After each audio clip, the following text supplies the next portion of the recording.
Sylvia stood at the foot of one of the beds in the crowded clinic. "Hello," I said. "Hello," the partner replied politely. "I have come to visit you," Sylvia said. "To visit me?" The man frowned. "But who are you? You are Mawen, that Arika, aren't you?" "Yes, that is my name." Sylvia smiled, his inside trembling, even though his father looked old now.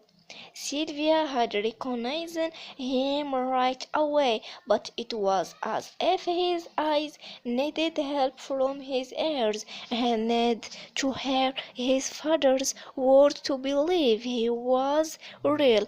"I am your son, I am Sylvia." The man looked at Sylvia and shook his head. "No," he said, "it is not possible." "Yes," Sylvia said. "It's me, father." He moved to the side of the bed. Mawan, that reached out and touched the arm of this tall strange beside him. "Sylvia," he whispered, "can it really be you?" Sylvia waited. Mawan that stared for a long moment. Then he cried out, "Sylvia, my son, my son!" His body shaken with soup of joy. He reached up to hug Sylvia tightly.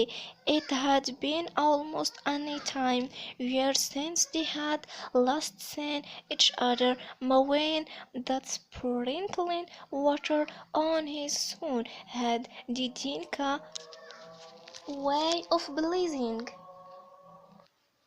Mawen, that sprinkled water on his son, had the Dinka way of blessing someone who was lost and is found again. Everyone was sure you were dead. Mawen, that said the village wanted to kill a cow for you. That was how Sylvia people mourned the death of a loved one. "I would not let them," his father said. "I never gave up hope that you were still alive somewhere." And my mother?" Sylvia asked, barely daring to hope. His father smiled. "She is back in the village." Sylvia wanted to laugh and cry at the same time. "I must see her," but his father shook his head. "There is still Warner, Lone Arika, my son, if you want there. But said would try to force you to fight with them. You must not go." There was so much more to talk about. His father told Sylvia that his sister were with his mother, but of his three brothers, only Ring had survived. They were Arika, the oldest, and Kiol, the youngest, were both dead.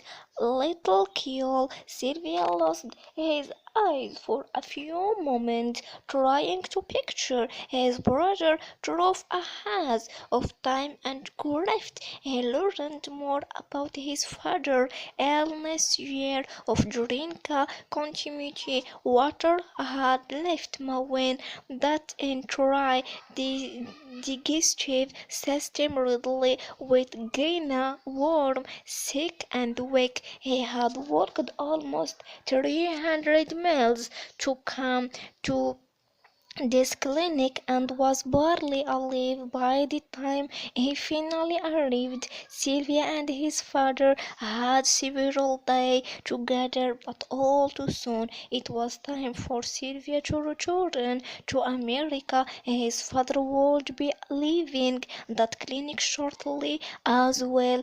The surgery he had undergo had been successful, and he would soon be strong enough to make the long walk home. "I will come to the village," Sylvia promised, "as soon as it is safe." We will be there waiting for you, his father promised. In turn, Sylvia pressed his face tightly to his father as they hedged goodbye, their cherries flowing and building together on the plan. Back to the United States, Sylvia replied in his mind. Every moment of his visit with his father he felt again the columns on his brow when his father had sprinkled the water pleasing on him, and an idea came to him, an idea of what he might be able to help two people of sudden. Could he do it? It would take so much work. Perhaps it would be too difficult, but who would he know unless he tried? Back in Rochard, Sylvia began working on his idea. There were, it's made a million problems to be solved. He needed a lot of help. Chris and Louis gave him many suggestions. Scott, afraid of Shire, was an expert in setting up projects like the one Sylvia had in mind. He and Sylvia worked together for hours and day, which grew into week and monotony. Along the way, Sylvia met other people who wanted to help. He was grateful to all of them, but even with their help, it was much more work than he had imagined. Sylvia had to raise money of the project, and there was only one way to do this. He would have to talk to people and ask them to give money. The first time Sylvia spoke in front of an audience was in a school cafeteria. About 100 people had come to hear him. There was a microphone at the front of the room. Sylvia now was shaking as he walked to the mic. He knew that his English was still not very good. What if he made mistake in pronunciation? What if the audience couldn't understand him? But he had to do it. If he didn't talk about the project, no one would learn about it. No one would want money, and he would never be able to make it work. Sylvia spoke into the microphone. "Hello," he said. At the moment, something went wrong with the sound system. The speakers behind him let out a stifle search. Sylvia jumped and almost dropped the mic. His head trembled. He looked out at the audience. People were smiling or shaking. A few of the children were holding their hair. They all looked very friendly, and seeing the children made him remember it was not the first time he had spoken in front of a large group of people. Years before, when he was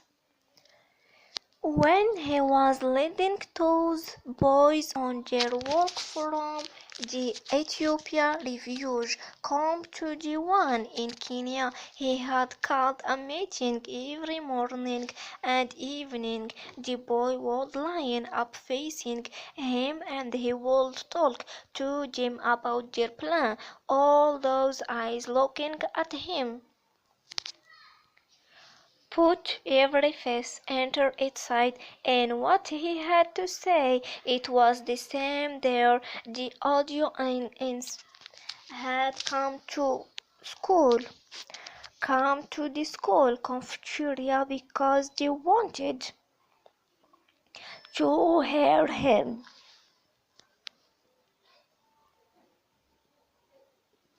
Thinking of that made him feel a little better, and he spoke into a mic again.